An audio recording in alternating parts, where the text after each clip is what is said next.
ಪ್ರಥಮ PUC ಕನ್ನಡ ಮಧ್ಯಾವಧಿ ಪರೀಕ್ಷೆಗೆ ಸಂಬಂಧಿಸಿದ 5-6 ವಾಕ್ಯದ ಪ್ರಶ್ನೆಗಳನ್ನು ಉತ್ತರಗಳ ಸಮೇತ ಈ ವಿಡಿಯೋದಲ್ಲಿ ನೀಡಲಾಗಿದೆ. ಕರ್ಣನ ಉದಾತ್ತ ಗುಣಗಳನ್ನು ದುರ್ಯೋಧನ ಹೇಗೆ ಕೊಂಡಾಡಿದ್ದಾನೆ? ದುರ್ಯೋಧನನು ರಣರಂಗದಲ್ಲಿ ಸಾಗುತ್ತಾ ಬರುವಾಗ ಕರ್ಣನ ಶವವನ್ನು ನೋಡಿ ಕಣ್ಣೀರನ್ನು ಸುರಿಸುತ್ತಾನೆ. ನಂತರ ಕರ್ಣನನ್ನು ಉದ್ದೇಶಿಸಿ, ನಾನು, ನೀನು ಮತ್ತು ದುಶ್ಯಾಸನ 3 ಗೆಳೆಯರಾಗಿದ್ದೆವು. ದುಶ್ಯಾಸನ ಸತ್ತ ಬಳಿಕ ನೀನು ಕೂಡ ನನ್ನನ್ನು ಬಿಟ್ಟು ಎಲ್ಲಿಗೆ ಹೋದೆ ಕರ್ಣನೇ ಎಂದು ದುರ್ಯೋಧನನು ಕೇಳುತ್ತಾನೆ. ನೀನಿರುವ ನಾಡಿನಲ್ಲಿ ಸುಳ್ಳು ಹೇಳುವುದು, ಲೋಭ, ಭಯ ಯಾವುದೂ ಇಲ್ಲ.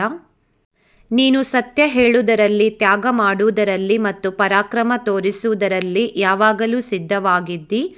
ಹರಿಯು ಬಂದು ಕವಚವನ್ನು ಕೇಳಿದಾಗ ನೀನು ಹೆದರದೆ ನಿನ್ನ ಕವಚವನ್ನು ನೀಡಿದೆ. ಕುಂತಿ ಬಂದು ದಿವ್ಯಾಸ್ತ್ರದ ಬಗ್ಗೆ ಮಾತನ್ನು ಕೇಳಿದಾಗ ನೀನು ಏನನ್ನೂ ಯೋಚಿಸದೆ ಕುಂತಿಗೆ ಮಾತನ್ನು ನೀಡಿದೆ. ನಿನ್ನಂತಹ ಪರಾಕ್ರಮಿ ಬೇರೆ ಯಾರು ಇದ್ದಾರೆ ಎಂದು ಕರ್ಣನ ಬಳಿ ದುರ್ಯೋಧನನು ಕೇಳುತ್ತಾನೆ. ನೀನು ಇದ್ದರೆ ಮಾತ್ರ ತನಗೆ ರಾಜ್ಯ ಬೇಕು, ನನಗೆ ರಾಜ್ಯದ ಪಟ್ಟ ಬೇಕು, ನೀನು ಇಲ್ಲದೆ ಹೋದರೆ ನನಗೆ ಯಾವುದೂ ಬೇಡ ಎಂದು ದುರ್ಯೋಧನನು ಕರ್ಣನ ಬಳಿ ಹೇಳುತ್ತಾನೆ. ರಾಗಿ ಮುದ್ದೆ ಯಾವ ಯಾವ ಸಾರುಗಳೊಂದಿಗೆ ಹೊಂದಿಕೊಂಡು ರಸಾನುಭವ ನೀಡುತ್ತದೆ? ರಾಗಿ ಮುದ್ದೆಗೂ ಸೊಪ್ಪಿನ ಸಾರಿಗೂ ಹೇಳಿ ಮಾಡಿಸಿದ ಜೊತೆ. ಹಾಗೆ ನೋಡಿದರೆ ಮುದ್ದೆಗೆ ಯಾವ ಹೆಸರಿನೊಂದಿಗೂ ಹೊಂದಿಕೊಳ್ಳುವ ಗುಣವಿದೆ? ಕಿವುಚಿದ ಸಾರು, ಸೊಪ್ಪು ಸಾರು, ಹಿತಕವರೆ, ಮೊಳಕೆ ಒಡೆದ ಹುರುಳಿಕಾಳು ಸಾರು, ಉಪ್ಪು ಮೆಣಸಿನಕಾಯಿ ಗೊಜ್ಜು, ಕೋಳಿ ಸಾರು, ಹೀಗೆ ಎಲ್ಲದರೊಂದಿಗೆ ರಾಗಿ ಹಿಟ್ಟು ಅನುರೂಪ ಜೋಡಿಯಾಗಬಲ್ಲದು. ಯಾವುದೂ ಇಲ್ಲವೆನ್ನಿ.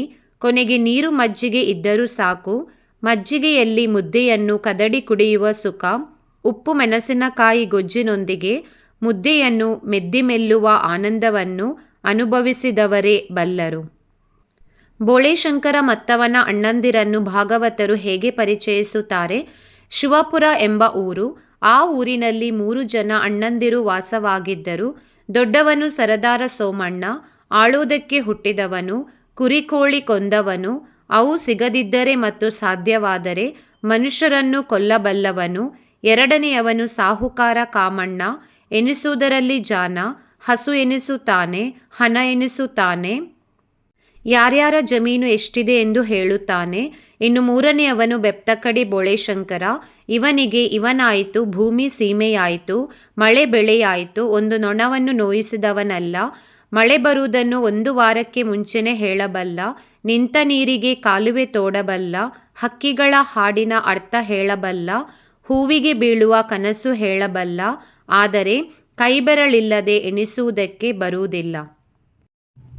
ಅಭಿಮನ್ಯುವಿನ ಶೌರ್ಯ ಸಾಹಸಗಳನ್ನು ದುರ್ಯೋಧನನು ಹೇಗೆ ವಿವರಿಸುತ್ತಾನೆ? ದುರ್ಯೋಧನನು ರಣರಂಗದಲ್ಲಿ ಬಿದ್ದಿದ್ದ ಅಭಿಮನ್ಯುವಿನ ಶವದ ಮುಂದೆ ಬಂದು, ಗುರು ದ್ರೋಣ ರಚಿಸಿದ ಚಕ್ರವ್ಯೂಹದ ರಚನೆ ಬೇರೆ ಯಾರಿಗೂ ತಿಳಿದಿಲ್ಲ.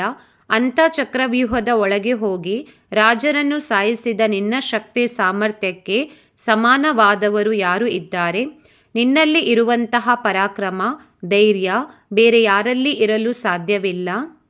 ನಾನು ನಿನ್ನಲ್ಲಿ ಇಷ್ಟನ್ನೇ ಬೇಡಿಕೊಳ್ಳುತ್ತೇನೆ, ನಿನ್ನ ಸಾಹಸದಲ್ಲಿ 1 ಅಂಶವಾದರೂ ನನಗೆ ಸಿಗಲಿ, ನಂತರ ನನಗೆ ವೀರಮರಣ ಸಿಗಲಿ ಎಂದು ಹೊಗಳುತ್ತಾನೆ. ದುರ್ಯೋಧನನು ದುಶ್ಯಾಸನನನ್ನು ಕಂಡು ವ್ಯಕ್ತಪಡಿಸಿದ ಭಾವನೆಗಳು ಯಾವುವು? ದುರ್ಯೋಧನನು ರಣರಂಗದಲ್ಲಿ ದುಶ್ಯಾಸನನ ಶವವನ್ನು ನೋಡಿ, ತಾಯಿಯ ಹಾಲನ್ನು ಮೊದಲು ನಾನು ಕುಡಿದೆ, ನಂತರ ನೀನು ಕುಡಿದೆ. ರುಚಿಕರವಾದ ಆಹಾರವನ್ನು, ಸೋಮರಸವನ್ನು ಮೊದಲು ನಾನು ಸೇವಿಸಿದೆ, ನಂತರ ನೀನು ಸೇವಿಸಿದೆ. ಚಿಕ್ಕಂದಿನಿಂದ ಇಲ್ಲಿಯವರೆಗೆ ಯಾವುದೇ ವಿಷಯದಲ್ಲಿ ನೀನು ಕ್ರಮವನ್ನು ಉಲ್ಲಂಘಿಸಲಿಲ್ಲ, ವಿನಯವನ್ನು ತಪ್ಪಿಸಲಿಲ್ಲ. ಸಾವಿನಲ್ಲಿ ಮಾತ್ರ ನೀನು ಯಾಕೆ ಕ್ರಮವನ್ನು ತಪ್ಪಿಸಿದೆ ಎಂದು ಕೇಳುತ್ತಾನೆ. ಚೆನ್ನಯ್ಯ ತನ್ನ ಕಾಯಕವನ್ನು ಹೇಗೆ ಮಾಡುತ್ತಿದ್ದನು? ಚೆನ್ನಯ್ಯನು ಬೆಳಗಿನ ಸಮಯದಲ್ಲಿ ಎದ್ದು ಕಾಡಿಗೆ ಹೋಗಿ ಅಲ್ಲಿ ನಿರ್ಮಲವಾದ ನದಿ ತೀರದಲ್ಲಿ ಹಸಿರು ಎಲೆಗಳನ್ನು ಹಾಸಿ ಬಗೆ ಬಗೆಯ ಹೂಗಳಿಂದ ಶಿವನನ್ನು ಪೂಜಿಸುತ್ತಿದ್ದನು. ನಂತರ ಸಂತೋಷದಿಂದ ಹುಲ್ಲನ್ನು ಕೊಯ್ದು ಎತ್ತಿನ ಮೇಲೆ ಹೇರಿಕೊಂಡು ಅದನ್ನು ರಾಜರ ಕುದುರೆಗೆ ತಂದು ಹಾಕುತ್ತಿದ್ದನು. ನಂತರ ಪ್ರೀತಿಯಿಂದ ಶಿವನನ್ನು ಮನಸ್ಸಿನಲ್ಲಿ ಯೋಚಿಸಿ ತನ್ನ ಮನೆಗೆ ಸಂತೋಷದಿಂದ ಬರುತ್ತಿದ್ದನು. ಶಿವನು ಚೆನ್ನಯ್ಯನ ಮನೆಯಲ್ಲಿ ಊಟ ಮಾಡಿದ ಪ್ರಸಂಗವನ್ನು ವಿವರಿಸಿ. ಮಾದರ ಚೆನ್ನನು ಶಿವಭಕ್ತನಾಗಿದ್ದು ಗುಪ್ತವಾಗಿ ಶಿವನನ್ನು ಪೂಜಿಸುತ್ತಿದ್ದನು. ಶಿವನು ಆತನ ಗುಪ್ತಭಕ್ತಿಯನ್ನು ಇಡೀ ಪ್ರಪಂಚಕ್ಕೆ ತಿಳಿಯುವಂತೆ ಮಾಡುತ್ತೇನೆಂದು ಯೋಚಿಸುತ್ತಾನೆ. ಮಾದರ ಚೆನ್ನನು ತನ್ನ ಪತ್ನಿಯು ಮಾಡಿಕೊಟ್ಟ ಅಂಬಲಿಯನ್ನು ಸವಿಯುವಾಗ ಅಂಬಲಿಯ ಸವಿಯಾದ ರುಚಿಯು ಶಿವಲಿಂಗಕ್ಕೆ ತಾಗಿ ಅದರ ರುಚಿಯು 100 ಪಟ್ಟು ಹೆಚ್ಚಾಗುತ್ತದೆ. ಶಿವನು ಸಂತೋಷದಿಂದ ಚೆನ್ನನ ಜೊತೆಗೆ ಅಂಬಲಿಯನ್ನು ಸವಿಯುತ್ತಾನೆ. ಈ ವಿಷಯ ಸ್ವರ್ಗ ಮತ್ತು ಮರ್ತ್ಯಲೋಕಕ್ಕೆ ಹೊಸತಾದ ವಿಷಯವಾಗಿತ್ತು. ಕರಿಕಾಲ ಚೋಳ ಶಿವನನ್ನು ಅರ್ಚಿಸುತ್ತಿದ್ದ ರೀತಿಯನ್ನು ವರ್ಣಿಸಿ. ಕರಿಕಾಲ ಚೋಳನು ಪ್ರತಿನಿತ್ಯದಂತೆ ಶಿವಾಲಯಕ್ಕೆ ಬಂದು ಕೈಯನ್ನು ಮುಗಿದು ದೇವಾನ್ನ, ದಿವ್ಯಾನ್ನ, ಅಮೃತಾನ್ನವನ್ನು ಬಡಿಸಿ ನಂತರ ಸವಿಸವಿಯಾದ ಆಹಾರಗಳನ್ನು ಬಡಿಸಿ ಹಪ್ಪಳ, ಹಾಲು, ತುಪ್ಪ, ಕೆನೆ ಮೊಸರು ಎಲ್ಲವನ್ನು ಬಡಿಸಿ ಶಿವನಿಗೆ ಅರ್ಪಿಸುತ್ತಿದ್ದನು. ನಂತರ ಒಂದು ಪರದೆಯನ್ನು ಹಾಕಿ ಶಿವನ ಬಳಿ ಸ್ವೀಕರಿಸು ಎಂದು ಕೇಳುತ್ತಿದ್ದನು. ಶಿವನು ಏನನ್ನೂ ಸ್ವೀಕರಿಸದೇ ಇದ್ದಾಗ ತಾನು ಕೆಟ್ಟು ಹೋದೆ ಎಂದು ಆ ದಿನ ಯೋಚಿಸಿದನು. ಹೀಗೆ ಕರಿಕಾಲ ಚೋಳ ಪ್ರತಿದಿನ ಶಿವನನ್ನು ಅರ್ಚಿಸುತ್ತಿದ್ದನು. ಕರಿಸಿದ್ದೇಗೌಡ ತನ್ನ ಮೊಮ್ಮಗನಿಗೆ ಗಾಂಧಿ ಎಂದು ಹೆಸರಿಡಲು ಕಾರಣವೇನು? ಕರಿಸಿದ್ದೇಗೌಡ ಹೊಲವನ್ನು ಹುತ್ತು ಮನೆಗೆ ಬಂದಾಗ ಮೊರತುಂಬ ಮಲಗಿದ್ದ ಮೊಮ್ಮಗನನ್ನು ಕಂಡು ಸಂತೋಷಗೊಂಡನು. ಮಗುವಿನ ಅಗಲವಾದ ಕಿವಿಗಳನ್ನು ಕಂಡು ಆನಂದಿಸುತ್ತಾ ಜೋಯಿಸರ ಮನೆಗೆ ಹೋದನು. ಜೋಯಿಸರು ಮಗು ಬಹು ಪ್ರಶಸ್ತವಾದ ಗಳಿಗೆಯಲ್ಲಿ ಹುಟ್ಟಿದೆ ಎಂದು ಲೆಕ್ಕ ಹಾಕಿ ಮಗುವಿನ ಕಿವಿಗಳು ಅಗಲವಾಗಿರುವುದರಿಂದ ಮತ್ತು ಬಹಳ ವರ್ಷಗಳ ಹಿಂದೆ ಶಿವಪುರಕ್ಕೆ ಹೋಗಿ ಮಹಾತ್ಮ ಗಾಂಧಿಯನ್ನು ನೋಡಿದವನು ಕರಿಸಿದ್ದೇಗೌಡ ಮಾತ್ರ ಆದುದರಿಂದ ಮಗುವಿಗೆ ಗಾಂಧಿ ಎಂದು ಹೆಸರಿಡಲು ತೀರ್ಮಾನ ಹೇಳಲಾಯಿತು. ಅಲ್ಲಮಪ್ರಭುವಿನ ವಚನಗಳ ಆಶಯಗಳೇನು? ಅಲ್ಲಮಪ್ರಭು ತನ್ನ ವಚನದಲ್ಲಿ ಮನುಷ್ಯರ ರೀತಿ ನೀತಿಗಳ ಕುರಿತು ವಿವರಿಸಿದ್ದಾರೆ. ಕಾಲುಗಳನ್ನು ಚಕ್ರಕ್ಕೆ ಹೋಲಿಸಲಾಗಿದೆ. ದೇಹವನ್ನು ತುಂಬಿದ ಬಂಡಿಗೆ ಹೋಲಿಸಲಾಗಿದೆ. ಈ ಬಂಡಿಯನ್ನು ನಡೆಸುವವರು 5 ಮಂದಿ ಪಂಚೇಂದ್ರಿಯಗಳು ಒಬ್ಬರಿಗೊಬ್ಬರು ಸಮವಾಗಿ ಇಲ್ಲ. ಅದನ್ನು ಅರಿತು ಜೀವನ ನಡೆಸದೇ ಇದ್ದರೆ ನಮ್ಮ ಜೀವನವು ಮುರಿದು ಹೋಗುತ್ತದೆ. ಹೊಟ್ಟೆಯ ಮೇಲೆ ರುಚಿಕರವಾದ ಅನ್ನವನ್ನು ಇಟ್ಟರೆ ಹೊಟ್ಟೆಯ ಒಳಗೆ ಇರುವ ಹಸಿವು ಹೋಗುವುದಿಲ್ಲ. ದೇಹದ ಮೇಲೆ ಲಿಂಗವನ್ನು ಧರಿಸಿದ ಕೂಡಲೇ ಯಾರೂ ಭಕ್ತರಾಗುವುದಿಲ್ಲ. ಪೊದೆಯ ಮೇಲೆ ಕಲ್ಲನ್ನು ಇಟ್ಟ ತಕ್ಷಣ ಆ ಕಲ್ಲು ಲಿಂಗವಾಗುವುದಿಲ್ಲ. ಆ ಪೊದೆ ಭಕ್ತರಾಗುವುದಿಲ್ಲ. ಅದನ್ನು ಇಟ್ಟವರು ಗುರುವಾಗುವುದಿಲ್ಲ. ಪ್ರಸ್ತುತ ವಚನದಲ್ಲಿ ಅಲ್ಲಮಪ್ರಭು ದೇವರನ್ನೇ ಪ್ರಶ್ನಿಸುತ್ತಾರೆ. ನಾನೇ ದೇವರು, ನೀನು ದೇವರಲ್ಲ. ನೀನು ದೇವರಾದರೆ ನನ್ನನ್ನೇಕೆ ಸಲಹುವುದಿಲ್ಲ? ಬಾಯಾರಿ ಬಂದವರಿಗೆ ನಾನು ಕುಡಿಯಲು ನೀರನ್ನು ನೀಡುತ್ತೇನೆ. ಹಸಿದು ಬಂದವರಿಗೆ 1 ತುತ್ತು ಅನ್ನವನ್ನು ನೀಡುತ್ತೇನೆ. ಆದ್ದರಿಂದ ನಾನೇ ದೇವರು ಎಂದು ಅಲ್ಲಮಪ್ರಭು ಇಲ್ಲಿ ಹೇಳುತ್ತಾರೆ. ಗಟ್ಟಿವಾಳೆಯನವರ ವಚನಗಳ ಆಶಯಗಳೇನು? ಈ ವಚನದಲ್ಲಿ ಗಟ್ಟಿವಾಳೆಯನವರು ಕೊಲ್ಲುವ ಆಯುಧಕ್ಕೆ ದಯೆ ಧರ್ಮದ ಅರಿವು ಇರುವುದಿಲ್ಲ. ಸರ್ಪದ ಬಾಯಿಯಲ್ಲಿ ಅಮೃತದ ಹಾಲು ಬರಲು ಸಾಧ್ಯವಿಲ್ಲ. ತಪಸ್ಸು ಎನ್ನುವುದು ಒಂದು ಬಂಧನವಾಗಿದೆ. ನೇಮ ಎಂಬುದು ಒಂದು ಕಟ್ಟುಪಾಡಾಗಿದೆ. ಶೀಲವೆಂಬುದು ಸೂತಕವಾಗಿದೆ. ನಮ್ಮ ದೇಹವನ್ನು ಗೆಲ್ಲಬೇಕಾದರೆ ಗುರು ಹೇಳಿದ ಮಾರ್ಗದಲ್ಲಿ ನಾವು ನಡೆಯಬೇಕು. ಮನಸ್ಸನ್ನು ಗೆಲ್ಲಬೇಕಾದರೆ ದೇವರನ್ನು ಪೂಜಿಸಬೇಕು. ಹಣದ ಮೇಲಿನ ಆಸೆಯನ್ನು ಗೆಲ್ಲಬೇಕಾದರೆ ಜಂಗಮರು ಹೇಳಿದ ದಾರಿಯಲ್ಲಿ ನಡೆಯಬೇಕು.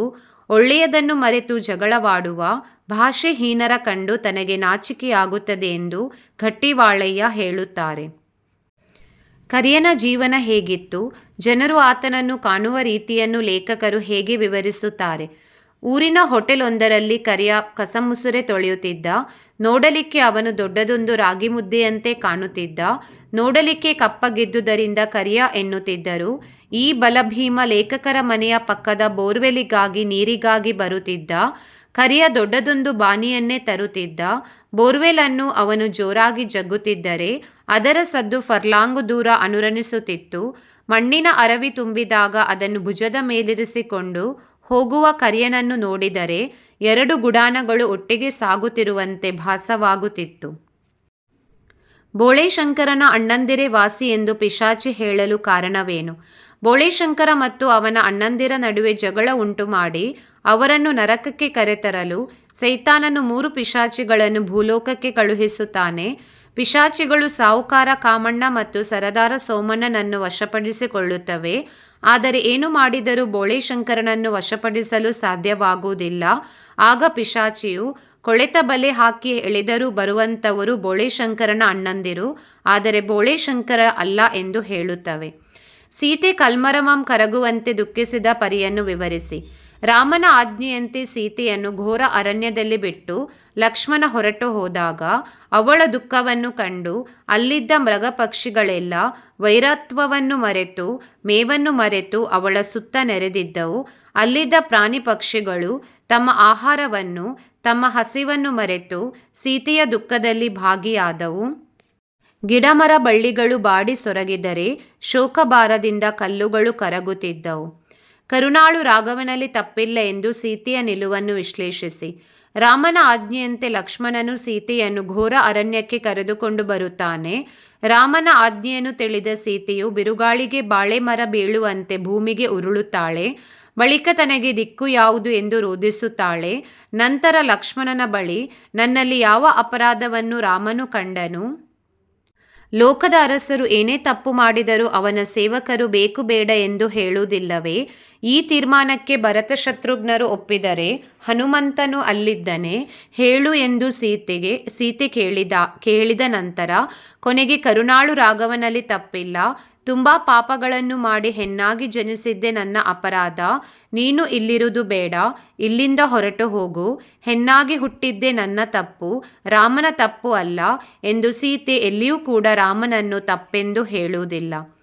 ಎಲ್ಲರನ್ನು ರಕ್ಷಿಸುವ ದೇವರು ನಮ್ಮನ್ನು ರಕ್ಷಿಸುತ್ತಾನೆ ಎಂಬುದನ್ನು ದಾಸರು ಹೇಗೆ ಹೇಳಿದ್ದಾರೆ.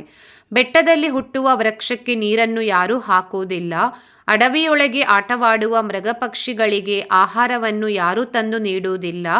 ಹುಟ್ಟಿಸಿದ ಸ್ವಾಮಿ ತಾನೇ ಹೊಣೆಗಾರನಾಗಿ ತಾಯಿಯಂತೆ ಗಟ್ಟಿಯಾಗಿ ರಕ್ಷಿಸುತ್ತಾನೆ, ಇದರಲ್ಲಿ ಯಾವುದೇ ಸಂಶಯವಿಲ್ಲ. ನವಿಲಿಗೆ ಚಿತ್ರ ಬರೆದವರು ಯಾರು? ಹವಳದ ಬಳ್ಳಿಗೆ ಕೆಂಪನ್ನು ಇಟ್ಟವರು ಯಾರು? ಮಾತಿನ ಅರಗಿಳಿಗೆ ಹಸಿರು ಬರೆದವರು ಯಾರು? ಕಲ್ಲಿನಲ್ಲಿ ಹುಟ್ಟಿ ಕೂಗುವ ಕಪ್ಪೆಗೆ ಆಹಾರವನ್ನು ತಂದು ನೀಡಿದವರು ಯಾರು? ಎಲ್ಲದಕ್ಕೂ ಕಾರಣನಾದವನು ದೇವರು, ಆತನೇ ಎಲ್ಲವನ್ನೂ ಸಲಹುತ್ತಾನೆ, ಇದರ ಬಗ್ಗೆ ಅನುಮಾನ ಬೇಡ. ತಲ್ಲಣಿಸದೆ ಆತಂಕಗೊಳ್ಳದೆ ತಾಳ್ಮೆಯಿಂದ ಇರು ಮನವೇ ಎಂದು ಕನಕದಾಸರು ಈ ತಮ್ಮ ಕೀರ್ತನೆಯಲ್ಲಿ ಹೇಳಿದ್ದಾರೆ. ಮಾದೇವನು ತನ್ನ ಶಿಶುಮಕ್ಕಳನ್ನು ಪರೀಕ್ಷಿಸಲು ಕಾರಣವೇನು? ಮಾದೇವನು ಸತ್ಯವಂತಳಾದ ಸಂಕಮನ ಮಕ್ಕಳಾದ ಕಾರಯ್ಯ ಮತ್ತು ಬಿಲ್ಲಯ್ಯನನ್ನು ದತ್ತು ಮಕ್ಕಳಾಗಿ ಪಡೆದಿರುತ್ತಾನೆ. ಸತ್ಯ ನೋಡಿ ಪರೀಕ್ಷೆ ಮಾಡಿ ಸತ್ಯವಂತನೆನಿಸಿದ ಬ್ಯಾಡರ ಕನ್ನಯ್ಯನನ್ನು ದತ್ತುವಾಗಿ ಪಡೆಯುತ್ತಾನೆ. ಈ ಮಕ್ಕಳು ಎಷ್ಟು ಹೊತ್ತಿನಲ್ಲೂ ಯಾವ ಗಳಿಗೆಯಲ್ಲೂ ಮಾದೇವನನ್ನು ಬಿಟ್ಟು ಹೋಗುವುದಿಲ್ಲ. ಈ 3 ಮಕ್ಕಳು ಕಡ್ಡಿಹಳ್ಳಕ್ಕೆ ತರಲು ಹೋಗಿದ್ದಾರೆ. ಇವರ ಸತ್ಯವನ್ನು ತಿಳಿಯಬೇಕು ಎಂಬ ಕಾರಣದಿಂದ ಮಾದೇವ ಅವರನ್ನು ಪರೀಕ್ಷೆ ಮಾಡಲು ತೀರ್ಮಾನಿಸುತ್ತಾನೆ. ಮಾಯಾದ ಮಳೆಯನ್ನು ಕಳುಹಿಸಿ ಅವರನ್ನು ಪರೀಕ್ಷೆಗೆ ಒಡ್ಡುತ್ತಾನೆ. ತಮ್ಮ ಪ್ರಾಣವನ್ನು ಲೆಕ್ಕಿಸದೆ ಈ ಶಿಶು ಮಕ್ಕಳು ನೀರಿನ ಸುಳಿಗೆ ಸಿಕ್ಕ ಲಿಂಗವನ್ನು ಹಿಡಿಯಲು ತೀರ್ಮಾನಿಸಿದಾಗ ಅವರ ಸತ್ಯವನ್ನು ಮಾದೇವನು ಮೆಚ್ಚುತ್ತಾನೆ. ಮಾದೇವ ತನ್ನ ಶಿಶುಮಕ್ಕಳನ್ನು ಪರೀಕ್ಷಿಸಲು ಯಾರ್ಯಾರ ಸಹಕಾರವನ್ನು ಹೇಗೆ ಪಡೆದನು? ಮಾದೇವ ತನ್ನ ಶಿಶುಮಕ್ಕಳನ್ನು ಪರೀಕ್ಷಿಸಲು ಮೊದಲಿಗೆ ದೇವೇಂದ್ರನ ಬಳಿಗೆ ಹೋಗಿ ಹಳ್ಳ ಕೊಳ್ಳ ತುಂಬಿ ತುಳುಕುವ ಮಾಯಾದ ಮಳೆಯನ್ನು ಕಳುಹಿಸು ಎಂದು ಕೇಳುತ್ತಾನೆ. ನಂತರ ವಾಸುದೇವನನ್ನು ಕರೆದು ಜಗತ್ತು ಬುಗುರಿಯಂತೆ ತಿರುಗುವ ಬಿರುಗಾಳಿಯನ್ನು ಕಳುಹಿಸಬೇಕು ಎಂದು ಕೇಳುತ್ತಾನೆ. ಗುಡುಗಾಜಮ್ಮನನ್ನು ಕರೆದು ನೀನು ಗುಡುಗಬೇಕು, ಬೊಮ್ಮರಾಯನನ್ನು ಕರೆದು ನೀನು ಮಾಯಾದ ಸಿಳ್ಳ ಕೊಡಬೇಕು ಎಂದು ಹೇಳಿ ಇವರ ಸಹಕಾರದಿಂದ ಶಿಶುಮಕ್ಕಳನ್ನು ಪರೀಕ್ಷಿಸುತ್ತಾನೆ. ಸರಸ್ವತಿಯ ಸಚಿವ ಮಂಡಲವನ್ನು ಕುರಿತು ಬರೆಯಿರಿ. ಕನ್ನಡ ನಾಡಿಗೆ ಇಂದು ಬಂದು ನಾಳೆ ಹೋಗುವ ಕೃತಕವಾದ ಸಚಿವ ಮಂಡಲ ಬೇಕಾಗಿಲ್ಲ. ಕನ್ನಡ ಸರಸ್ವತಿ ತನ್ನ ವಜ್ರದ ಕರ್ಣಾಭರಣದಂತೆ ಹೊಳೆಯುವ ಶಾಶ್ವತವಾದ ಸಚಿವ ಮಂಡಲವನ್ನು ಸ್ಥಾಪಿಸಿದ್ದಾಳೆ. ಇಲ್ಲಿ ನೃಪತುಂಗನೇ ಚಕ್ರವರ್ತಿ, ಪಂಪ ಮುಖ್ಯಮಂತ್ರಿ, ರನ್ನ ಜನ್ನ ನಾಗವರ್ಮ ರಾಘವಾಂಕ, ಹರಿಹರ ಬಸವೇಶ್ವರ, ನಾರಾಯಣಪ್ಪ ಸರ್ವಜ್ಞ ಷಡಕ್ಷರ ಇವೇ ಸಚಿವ ಮಂಡಲದ ಸದಸ್ಯರು. ಇಂತಹ ಶಾಶ್ವತವಾದ ಸಚಿವ ಮಂಡಲವನ್ನು ಹೊಂದಿರುವ ಕರ್ನಾಟಕ 4 ದಿನದ ರಾಜಕೀಯವಲ್ಲ ಎಂದು ಹೇಳುತ್ತಾರೆ. ಕುವೆಂಪು ಅಖಂಡ ಕರ್ನಾಟಕವು ಬರೀ ರಾಜಕೀಯ ನಾಟಕವಲ್ಲ ಎಂದು ಹೇಳಿದ್ದೇಕೆ? ಕುವೆಂಪು ಅವರು ತಮ್ಮ ಅಖಂಡ ಕರ್ನಾಟಕ ಪದ್ಯದಲ್ಲಿ ಕರ್ನಾಟಕ ಎಂಬುದು ಬರೀ ರಾಜಕೀಯ ನಾಟಕವಲ್ಲ, ಅದೊಂದು ಸಾಂಸ್ಕೃತಿಕ ಶಕ್ತಿ. ಇಲ್ಲಿ ಸರಸ್ವತಿ ರಚಿಸಿದ ಶಾಶ್ವತ ಸಚಿವ ಮಂಡಲವಿದೆ. ಇದು ಕೇವಲ ಕೀರ್ತಿಶನಿಯ ರಾಜಕೀಯ ನಾಟಕವಲ್ಲ, ಪಕ್ಷ ಜಾತಿಗಾಗಿ ರಚಿಸಿದಂತಹ ರಾಜಕೀಯವಲ್ಲ. ಅದು ಜೀವಜ್ಯೋತಿಯನ್ನು ಬೆಳಗಿ ಆತ್ಮ ಸಂಸ್ಕೃತಿಯನ್ನು ಮೆರೆಸುತ್ತದೆ. ಸರಸ್ವತಿಯು ತನಗೆ ಬೇಕಾದ ಸಚಿವ ಮಂಡಲವನ್ನು ರಚಿಸಿದ್ದಾಳೆ. ಅದು ನಮ್ಮ ನಾಡನ್ನು ಯಾವಾಗಲೂ ಕಾಪಾಡುತ್ತದೆ ಎಂದು ಹೇಳುತ್ತಾರೆ. ಶಿಕ್ಷಣದ ಮುಖ್ಯ ಉದ್ದೇಶ ಏನಾಗಬೇಕು? ಮೂಢನಂಬಿಕೆಗಳಿಂದ ಉಂಟಾಗುವ ಪರಿಸರ ಮಾಲಿನ್ಯವು ವಾಯು ಜಲಮಾಲಿನ್ಯಕ್ಕಿಂತ ಹೆಚ್ಚು ಅಪಾಯಕಾರಿ. ಆದ್ದರಿಂದ ಅಧ್ಯಾಪಕರಲ್ಲಿ ಮತ್ತು ವಿದ್ಯಾರ್ಥಿಗಳಲ್ಲಿ ವೈಜ್ಞಾನಿಕ ಮನೋಭಾವವನ್ನು ಬೆಳೆಸುವುದು ಯಾವುದೇ ಶಿಕ್ಷಣ ಕ್ರಮದ ಮುಖ್ಯ ಉದ್ದೇಶವಾಗಬೇಕು. ಪ್ರಶ್ನಿಸದೆ, ಪರಿಶೀಲಿಸದೆ ಯಾವುದನ್ನು ಒಪ್ಪಿಕೊಳ್ಳಬಾರದು. ಅದು ಭಗವದ್ಗೀತೆ, ಬೈಬಲ್ ಅಥವಾ ಕುರಾನ್ ಆಗಿರಲಿ. ವೈಜ್ಞಾನಿಕವಾದ ಆಲೋಚನೆಗಳಿಗೆ ಶಕ್ತಿಯನ್ನು ಉಂಟುಮಾಡಬೇಕು. ಸಮಾಜ ಸುಧಾರಣೆ ಶಿಕ್ಷಣದ ಮುಖ್ಯ ಉದ್ದೇಶವಾಗಿರಬೇಕು. ಶಾಸ್ತ್ರಿ ಮಾಸ್ತರರು ಮತ್ತು ಅಂಬವ್ವನವರ ಪ್ರೀತಿಯ ಕಡಲಲ್ಲಿ ಕತೆಗಾರರ ಬಾಲ್ಯ ಹೇಗೆ ಅರಳಿತು? ಅಕ್ಕನೂರಿನಲ್ಲಿ ದನ ಕಾಯುತ್ತಾ ಬಯಲು ಶಾಲೆಯಲ್ಲಿ ಬಾಲ್ಯ ಕಳೆಯುತ್ತಿದ್ದ ಕತೆಗಾರರು ಅವರ ತಂದೆ ಹೊಡೆದು ಬಡೆದು ಎಳೆದು ಶಾಲೆಗೆ ಸೇರಿಸಿದರು. ಅಲ್ಲಿಂದ ಶಾಸ್ತ್ರಿ ಮಾಸ್ತರರ ಹೆಂಡತಿ ಅಂಬವ್ವ ಅವರಿಗೆ ಸಂಜೆ ಮುಂಜಾನೆ ಸಿಹಿ ಸಿಹಿ ತಿಂಡಿ ತಿನಿಸುಗಳನ್ನು ಮಾಡಿದ ಅಡಿಗೆಯನ್ನು ತಿನ್ನಿಸುತ್ತಾ ನಡೆದಳು. ಶಹಬಾದಿಗೆ ಸಂತೆ ಮಾಡುವಾಗ ಕರೆದುಕೊಂಡು ಹೋಗಿ ಹೋಟೆಲಲ್ಲಿ ಹೊಟ್ಟೆ ತುಂಬ ತಿನ್ನಿಸುತ್ತಿದ್ದಳು. ಶಾಸ್ತ್ರಿ ಮಾಸ್ತರರು ತಾವು ನೋಡಿದ ಸಿನಿಮಾ ತೋರಿಸುತ್ತಿದ್ದರು. ತನಗೆ ಅಕ್ಷರ ಕಲಿಯೆಂದು ಒತ್ತಾಯ ಮಾಡುತ್ತಿರಲಿಲ್ಲ. ಅವರ ಮನಸ್ಸನ್ನು ಹಾಗೇ ತಿರುಗಲು ಸುಮ್ಮನೆ ಬಿಟ್ಟಿದ್ದರು. ಅನಾಥ ಬಾಲಕರ ಆಶ್ರಮವನ್ನು ಶಾಸ್ತ್ರಿ ಮಾಸ್ತರರು ಹೇಗೆ ಪ್ರಾರಂಭಿಸಿದರು? ಅದರ ಉದ್ದೇಶವೇನು? ಹಾಸಿಗೆ ಹಿಡಿದ ಶಾಸ್ತ್ರಿ ಮಾಸ್ತರರು ಮತ್ತೆ ಶಾಲೆಗೆ ಬರಲಿಲ್ಲ. ಕೊನೆಗೆ ಯೋಚಿಸಿ ಒಂದು ನಿರ್ಧಾರಕ್ಕೆ ಬಂದರು. ನಿವೃತ್ತಿಗೆ ಅರ್ಜಿ ಹಾಕಿ ನಿವೃತ್ತಿಯಿಂದ ಬಂದ ಹಣ, ಹೆಂಡತಿ ಹೆಸರಲ್ಲಿ ಮಕ್ಕಳ ಹೆಸರಲ್ಲಿ ಇಟ್ಟಿದ್ದ ಜೀವ ವಿಮೆ ಬ್ಯಾಂಕಿನ ಹಣವನ್ನು ತೆಗೆದು ತಾವಿದ್ದ ಬಾಡಿಗೆ ಮನೆಯನ್ನು ಖರೀದಿ ಮಾಡಿ ಅನಾಥ ಬಾಲಕರ ಆಶ್ರಮವನ್ನು ಪ್ರಾರಂಭಿಸಿದರು.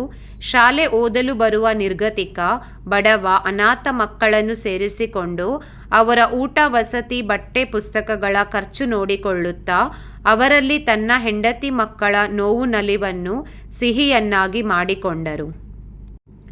ಬದಲಾದ ಶಹಬಾದವನ್ನು ಲೇಖಕರು ಹೇಗೆ ನಿರೂಪಿಸಿದ್ದಾರೆ?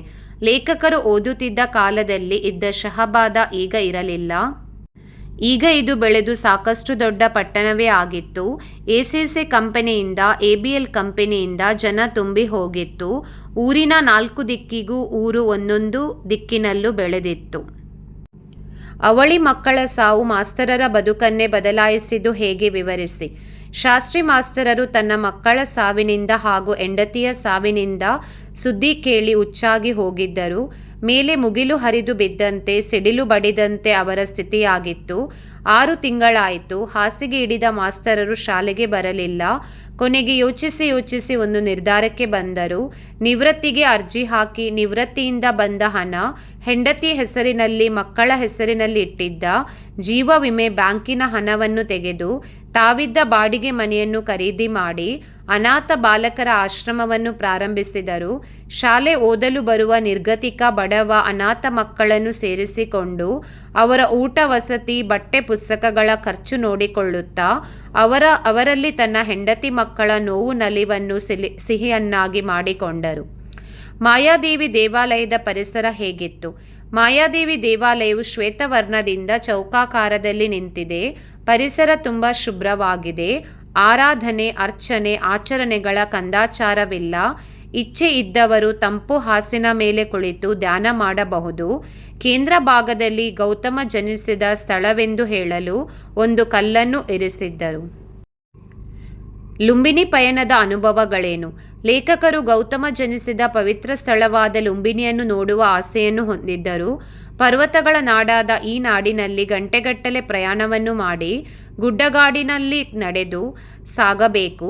ಅದಕ್ಕಾಗಿ ನೇಪಾಳಿ ಸರಕಾರ ಪುಟ್ಟ ಊರುಗಳಿಗೆಲ್ಲ ಪುಟ್ಟ ವಿಮಾನ ನಿಲ್ದಾಣ ನಿರ್ಮಿಸಿ ವಿಮಾನಗಳನ್ನು ಹಾರಲು ಬಿಟ್ಟಿವೆ. ಇದರ ಬೆಲೆ ಕೂಡ ಜನಸಾಮಾನ್ಯರ ಕೈಗೆ ಎಟುಕುವಂತೆ ಇತ್ತು. ತಂಪು ಗಾಳಿಯನ್ನು ಮರೆತು ಬಿಸಿಲಿಗೆ ಮೈಯೊಡ್ಡಿಕೊಳ್ಳಬೇಕು. ಭಾರತದ ಗಡಿಯತ್ತ ಸಮೀಪಿಸುವಾಗ ಲುಂಬಿನಿ ಸಿಗುತ್ತದೆ. ಈ ಲುಂಬಿನಿಯಲ್ಲಿ ಬುದ್ಧ ಜನಿಸಿದ ಸ್ಥಳದಲ್ಲಿ ಒಂದು ಉದ್ಯಾನವನವಿದೆ. ಅಲ್ಲಿ ಮಾಯಾದೇವಿ ದೇಗುಲವೂ ಇತ್ತು. ಬೋಳೆಶಂಕರ ನಾಣ್ಯ ಹಾಗೂ ಸೈನಿಕರನ್ನು ಪಡೆದ ಪ್ರಸಂಗವನ್ನು ವಿವರಿಸಿ. ಬೋಳೇಶಂಕರ ತನಗೆ ದೊರೆತ 3 ಬೇರಿನ ಸಹಾಯದಿಂದ ರಾಜಕುಮಾರಿಯ ಹೊಟ್ಟೆ ನೋವನ್ನು ವಾಸಿ ಮಾಡಲು ಹೋಗುತ್ತಾನೆ. ಆಗ ಪಿಶಾಚಿಯು ಮುದುಕಿಯ ವೇಷದಲ್ಲಿ ಬಂದು ಆತನ ಬಳಿ ಇದ್ದ ಬೇರನ್ನು ತೆಗೆದುಕೊಳ್ಳಲು ಪ್ರಯತ್ನಿಸುತ್ತದೆ. ಶಿವನ ಹೆಸರನ್ನು ಹೇಳಿದಾಗ ತನ್ನ ನಿಜರೂಪವನ್ನು ತೋರಿಸುತ್ತದೆ. ತಾನು ಮಂತ್ರವನ್ನು ನೀಡುತ್ತೇನೆಂದು ಹೇಳಿ ಧಾನ್ಯದಿಂದ ಚಿನ್ನದ ನಾಣ್ಯಗಳನ್ನು ಮಾಡುವ ಮಂತ್ರವನ್ನು ಹೇಳಿಕೊಡುತ್ತದೆ. ಹೀಗೆ ಬೋಳೇಶಂಕರ ಧಾನ್ಯದಿಂದ ನಾಣ್ಯ ಮಾಡುವ ಮಂತ್ರವನ್ನು ಪಡೆಯುತ್ತಾನೆ. ನಂತರ ಬೋಳೇಶಂಕರನು ಬೇರಿನ ಸಹಾಯದಿಂದ ರಾಜಕುಮಾರಿಯ ಹೊಟ್ಟೆನೋವನ್ನು ವಾಸಿ ಮಾಡಲು ಅರಮನೆಗೆ ಬರುತ್ತಾನೆ. ಅಲ್ಲಿ ಮಂತ್ರವನ್ನು ಶಿವನು ಹೇಳಿದಾಗ ಹಾಸಿಗೆ ಕೆಳಗಿದ್ದ ಪಿಶಾಚಿಯು ಹೊರಗೆ ಬರುತ್ತದೆ. ಬೋಳೇಶಂಕರನು ಪಿಶಾಚಿಯನ್ನು ಸಾಯಿಸಲು ಮುಂದಾದಾಗ ಬೋಳೇಶಂಕರನು ಹುಲ್ಲಿನಿಂದ ಸಿಪಾಯಿಗಳನ್ನು ಮಾಡುವ ಮಂತ್ರವನ್ನು ಪಿಶಾಚಿಯು ಹೇಳಿಕೊಡುತ್ತದೆ. ಹೀಗೆ ಬೋಳೇಶಂಕರ ನಾಣ್ಯ ಮತ್ತು ಸೈನ್ಯವನ್ನು ಪಡೆಯುತ್ತಾನೆ. ರಾಜಕುಮಾರಿಯ ಹೊಟ್ಟೆನೋವು ಪ್ರಸಂಗದಿಂದ ಬೋಳೇಶಂಕರ ರಾಜನಾದ ಕಥೆಯನ್ನು ತಿಳಿಸಿ. ರಾಜಕುಮಾರಿಯ ಹೊಟ್ಟೆನೋವನ್ನು ವಾಸಿ ಮಾಡಿದವರಿಗೆ ಇಡೀ ರಾಜ್ಯ ಮತ್ತು ರಾಜಕುಮಾರಿಯನ್ನು ಮದುವೆ ಮಾಡಿಕೊಡುವುದಾಗಿ ಡಂಗುರ ಸಾರಿಸುತ್ತಾರೆ. ಬೇರಿನ ಸಹಾಯದಿಂದ ರಾಜಕುಮಾರಿಯ ಹೊಟ್ಟೆನೋವನ್ನು ವಾಸಿ ಮಾಡಲು ಅರಮನೆಗೆ ಬೋಳೇಶಂಕರನು ಬರುತ್ತಾನೆ. ಅಲ್ಲಿ ಹಾಸಿಗೆ ಕೆಳಗಿದ್ದ ಪಿಶಾಚಿಯನ್ನು ಸಾಯಿಸಿ ಬೋಳೇಶಂಕರನು ರಾಜಕುಮಾರಿಯ ಹೊಟ್ಟೆನೋವನ್ನು ವಾಸಿ ಮಾಡುತ್ತಾನೆ. ರಾಜನು ಕೊಟ್ಟ ಮಾತಿನಂತೆ ಬೋಳೇಶಂಕರನು ರಾಜನಾಗುತ್ತಾನೆ. ತನ್ನ ಕನಸನ್ನು ಕುರಿತು ಬೋಳೇಶಂಕರ ಮಂತ್ರಿಗೆ ಹೇಳಿದ್ದೇನು. ರಾಜನು ಕೊಟ್ಟ ಮಾತಿನ ಪ್ರಕಾರ ಬೋಳೇಶಂಕರನು ರಾಜಕುಮಾರಿಯ ರೋಗವನ್ನು ವಾಸಿ ಮಾಡಿ ಆ ರಾಜ್ಯದ ರಾಜನಾಗುತ್ತಾನೆ. ಮಂತ್ರಿಯು ಈ ವಿಷಯವನ್ನು ಬೋಳೇಶಂಕರನಿಗೆ ತಿಳಿಸಿದಾಗ ತಾನು ರಾಜನಾದರೆ ತನ್ನ ರಾಜ್ಯದಲ್ಲಿ ಕೆಲವೊಂದು ನಿಯಮಗಳಿವೆ. ತಾನು ರಾಜನಾದರೆ ತನ್ನ ರಾಜ್ಯದಲ್ಲಿ ಸೈನ್ಯ ಇರುವುದಿಲ್ಲ, ತೆರಿಗೆಗಳು ಇರುವುದಿಲ್ಲ, ಎಲ್ಲರೂ ದುಡಿಯಬೇಕು. ರಾಜರಾಣಿಯರಿಂದ ಹಿಡಿದು ಎಲ್ಲರೂ ದುಡಿಯಬೇಕು, ಎಲ್ಲರೂ ಉಣ್ಣಬೇಕು. ಕೆಲಸ ಮಾಡಿದವರಿಗೆ ಮಾತ್ರ ಊಟ, ಕೆಲಸ ಮಾಡದೇ ಇಲ್ಲದವರಿಗೆ ಊಟ ಇಲ್ಲ, ಸೋಮಾರಿಗಳಿಗೆ ಅನಂತರ ಊಟ ಎಂದು ಬೋಳೇಶಂಕರನು ಹೇಳುತ್ತಾನೆ.